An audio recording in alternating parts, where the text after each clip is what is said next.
Hello students, twelfth bio की class में आप सभी का फिर से स्वागत है।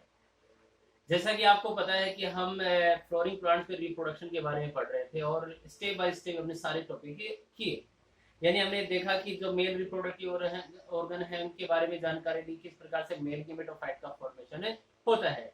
उसके बाद में हमने फीमेल रिप्रोडक्टिव ऑर्गन के बारे में जानकारी ली और हमने देखा कि किस प्रकार से फीमेल गेमेटोफाइट यानी मादा युग्मक एम्ब्रियो से का निर्माण होता है।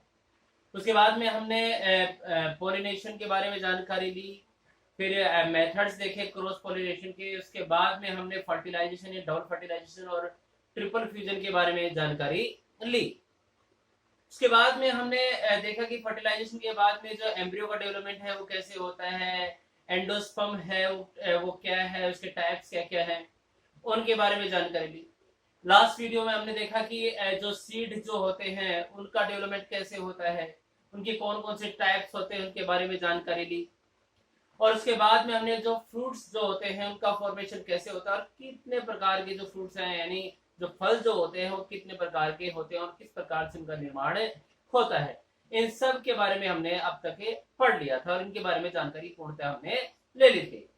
आज जो इस चैप्टर का हमारा जो लास्ट जो टॉपिक आ रहा है वो आ रहा है अल्टरनेशन ऑफ जनरेशन यानी पीढ़ी एकांतर।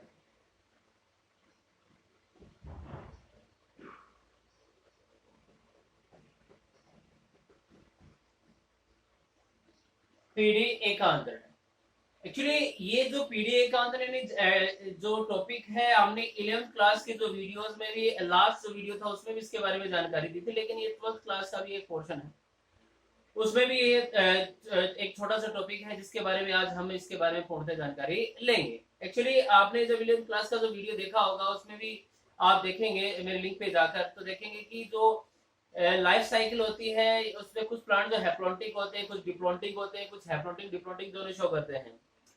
उसी प्रकार से जब हम दूसरी बात किसकी करेंगे एंजियोस्पर्म की, यानी या ये कहें कि जो पुष्पीय जो पादप होता है उनकी बात करें।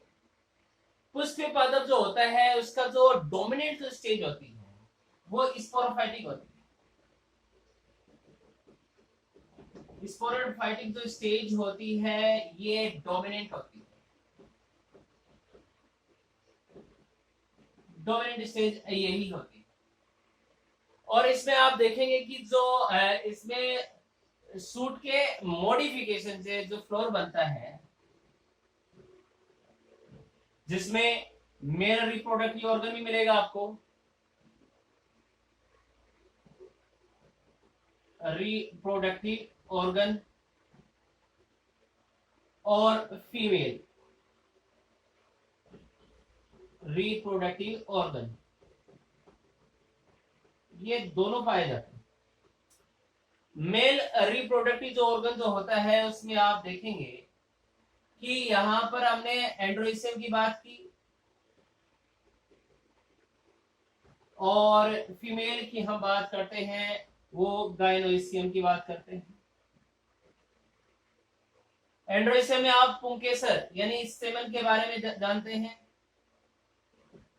जिन्हें माइक्रोस्पोरोफिलस भी कहा जाता है। और जबकि बात करें जिम्नोस गाइनोइसियम की, इसमें आप देखेंगे कि कार्पस की बात करते हैं। इसमें जो है आप देखते हैं कि माइक्रोस्पोर का फॉर्मेशन होता है।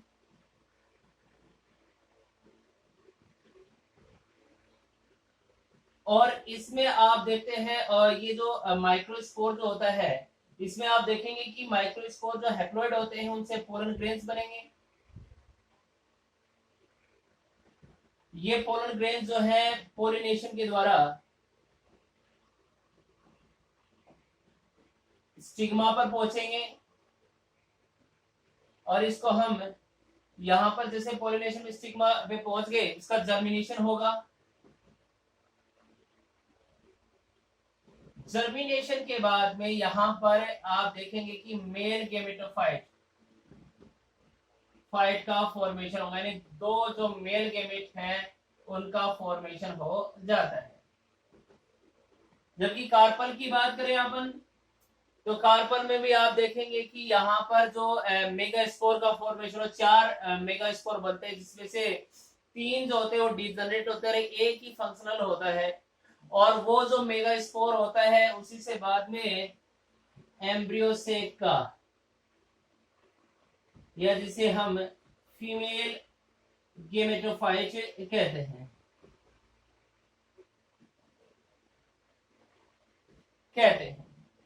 और फीमेल जो मेल और फीमेल गेमेट जो है ये आप देखेंगे, देखो ये जो स्पोरोफाइट स्टेज में जो फ्लोर था ये 2n था, यानी डिप्लॉयड स्ट्रक्चर थी।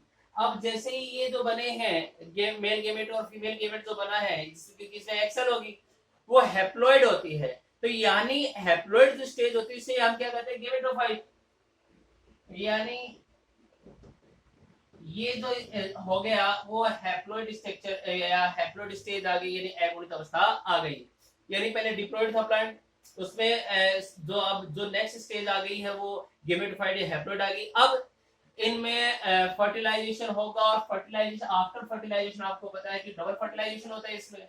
तो आपने देखा कि जाइगोट का फॉर्मेशन होता है, और जाइगोट जो होता है वो 2n होता है, यानी डिप्लॉइड होता है। और डिप्लॉइड जो स्ट्रक्चर होती है वो आप सभी को पता है स्पोरोफाइट जो स्टेज होती है, यानी अब है कि वो स्पोरोफाइट स्टेज शुरू हो जाएगी, यानी वो जाइगोट से जब एम्ब्रियो बनेंगे सारी जो सेल होंगी वो डिप्लॉइड होंगी, और वो आगे जाकर जो प्लांट जो बनेगा उसके जर्मिनेशन से वो स्पोरोफाइट होगा। तो आपने देखा कि डिप्लॉइड था, उसके बाद में गेमेट बने, हैप्लॉइड बन गए, यानी फिर उसके बाद में जब उसमें फ्यूजन हुआ तो वापस से वो डिप्लॉइड स्ट्रक्चर आ गई।